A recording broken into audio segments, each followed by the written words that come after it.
ಸ್ನೇಹಿತರೆ, previous videos ಅಲ್ಲಿ ನಾವು ಇಂಪಾರ್ಟೆಂಟ್ ಕ್ಯಾಂಡಲ್ ಪ್ಯಾಟರ್ನ್ಸ್ ಅನ್ನ ಹೇಳ್ಕೊಟ್ವಿ. ಈ ವಿಡಿಯೋದಲ್ಲಿ ನಾವು 7 ಇಂಪಾರ್ಟೆಂಟ್ ಚಾರ್ಟ್ ಪ್ಯಾಟರ್ನ್ಸ್ ಅನ್ನ ಹೇಳ್ಕೊಡ್ತೀವಿ. ಈಗ ವಿಡಿಯೋ ಶುರು ಮಾಡಕ್ಕಿಂತ ಮುಂಚೆ ವಿಡಿಯೋಗೊಂದು ಲೈಕ್ ಕೊಟ್ಟು ಈ ವಿಡಿಯೋನ ಸೇವ್ ಮಾಡ್ಕೊಳ್ಳಿ. ಮೊದಲನೇದು ಹೆಡ್ ಅಂಡ್ ಶೋಲ್ಡರ್ ಪ್ಯಾಟರ್ನ್. ಈಗ ಯಾವ್ದಾದ್ರು ಚಾರ್ಟ್ ಅಲ್ಲಿ shoulder head shoulder pattern form ಆಗಿ ಈ ಸಪೋರ್ಟ್ ಲೈನ್ ಕೆಳಗಡೆ ಏನಾದ್ರು ಪ್ರೈಸ್ ಬಂತು ಅಂದ್ರೆ ಮಾರ್ಕೆಟ್ ಕ್ರಾಶ್ ಆಗೋದಂತೂ ಗ್ಯಾರಂಟಿ. ಇದಕ್ಕೆ ಒಂದು ಎಕ್ಸಾಂಪಲ್ ಕೊಡ್ತೀನಿ ನೋಡಿ. ಇದು Solana 1 month time frame. Shoulder head shoulder form ಆಗಿ ಈ ಸಪೋರ್ಟ್ ಲೈನ್ ನ ಬ್ರೇಕ್ ಮಾಡಿದ್ಮೇಲೆ ಕ್ರಾಶ್ ಆಗೋಯ್ತು ನೋಡಿ.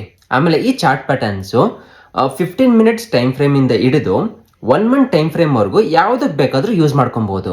ಎರಡನೇ pattern double bottom, butterfly pattern ಅಂತಾನೂ ಕೂಡ ಕರೀತಾರೆ.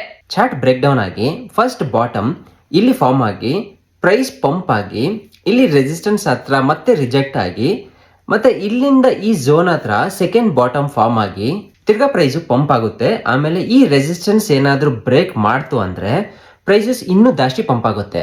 ಈಗ ಮೂರನೇ pattern cup and handle pattern. Candles ಏನಾದ್ರೂ ಕ್ಲೀನ್ ಆಗಿ ಬಿದ್ದು ಎದ್ದು ಕಪ್ಪು ತರ ಫಾರ್ಮ್ ಆಗಿ ಮತ್ತೆ ಹ್ಯಾಂಡಲ್ ಹತ್ರ ಈ ತರ ಪ್ಯಾಟರ್ನ್ ಏನಾದ್ರೂ ಫಾರ್ಮ್ ಆಗಿ ಇಲ್ಲಿ ಬ್ರೇಕ್ಔಟ್ ಆಯ್ತು ಅಂದ್ರೆ ಮಾರ್ಕೆಟ್ ಪಂಪ್ ಆಗೋ ಚಾನ್ಸಸ್ ತುಂಬಾ ಜಾಸ್ತಿ. ನಾಲ್ಕನೇದು ಹ್ಯಾಮರ್. ಸ್ನೇಹಿತರೆ, ಮಾರ್ಕೆಟ್ ಬೀಳುವಾಗ ಒಂದು ಹ್ಯಾಮರ್ ಕ್ಯಾಂಡಲ್ ಏನಾದ್ರೂ ಕಾಣಿಸ್ಕೊಂಡ್ರೆ ಮಾರ್ಕೆಟ್ ಇಮಿಡಿಯೇಟ್ ಆಗಿ ರಿವರ್ಸ್ ಆಗ್ಬಿಡುತ್ತೆ ಮತ್ತೆ ಪಂಪ್ ಆಗ್ಬಿಡುತ್ತೆ. ಐದನೇದು ಡಬ್ಲ್ಯೂ ಪ್ಯಾಟರ್ನ್.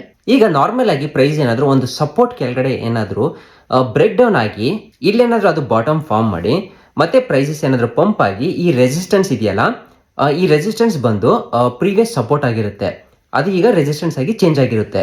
ಸೊ ಈ ರೆಸಿಸ್ಟೆನ್ಸ್ ಹತ್ರ ರಿಜೆಕ್ಟ್ ಆಗಿ ಮತ್ತೆ ಪ್ರೈಸಸ್ ಏನಾದ್ರೂ ಈ ಝೋನ್ಗೆ ತಿರ್ಗಾ ಬಂದ್ಬಿಟ್ಟು ಏನಾದ್ರೂ ಬಾಟಮ್ ಫಾರ್ಮ್ ಆಯ್ತು ಅಂದ್ರೆ ನೀವು ಇಲ್ಲಿ ಎಂಟ್ರಿ ತಗೊಬಹುದು, ಸ್ಟಾಪ್ ಲಾಸ್ ಇಲ್ಲಿ ಇಟ್ಕೊಬಹುದು, ಮತ್ತೆ ಇದು ನಿಮ್ಮ ಟಾರ್ಗೆಟ್ ಆಗಿರುತ್ತೆ. ಆರನೇದು ಎಂ ಪ್ಯಾಟರ್ನ್, ಮತ್ತೆ ಇದು ಡಬ್ಲ್ಯೂ ಪ್ಯಾಟರ್ನ್ ಎಕ್ಸಾಕ್ಟ್ ಆಪೋಸಿಟ್. ಏಳನೇದು ಡಬಲ್ ಟಾಪ್. ಸ್ನೇಹಿತರೆ, ಪ್ರೈಸಸ್ ಏನಾದ್ರೂ ಬ್ರೇಕ್ಔಟ್ ಆಗ್ಬಿಟ್ಟು ಒಂದು ಟಾಪ್ ಅನ್ನ ಫಾರ್ಮ್ ಮಾಡಿ ಮತ್ತೆ ಆ ಪ್ರೈಸ್ ಕೆಳಗಡೆ ಬಂದು ಸಪೋರ್ಟ್ ಹತ್ರ ಏನಾದ್ರು ಸಪೋರ್ಟ್ ತಗೊಂಡು ಮತ್ತೆ ಪಂಪ್ ಆಗಿ ಇದೇ ಝೋನ್ ಹತ್ರ ಏನಾದ್ರು ರಿಜೆಕ್ಟ್ ಆಗ್ಬಿಟ್ಟು ಸಪೋರ್ಟ್ ಕೆಳಗಡೆ ಏನಾದ್ರು ಕ್ಯಾಂಡಲ್ ಕ್ಲೋಸಿಂಗ್ ಆಯ್ತು ಅಂದ್ರೆ ಪ್ರೈಸಸ್ ಮತ್ತೆ ಕ್ರಾಶ್ ಆಗೋದಂತೂ ಗ್ಯಾರಂಟಿ.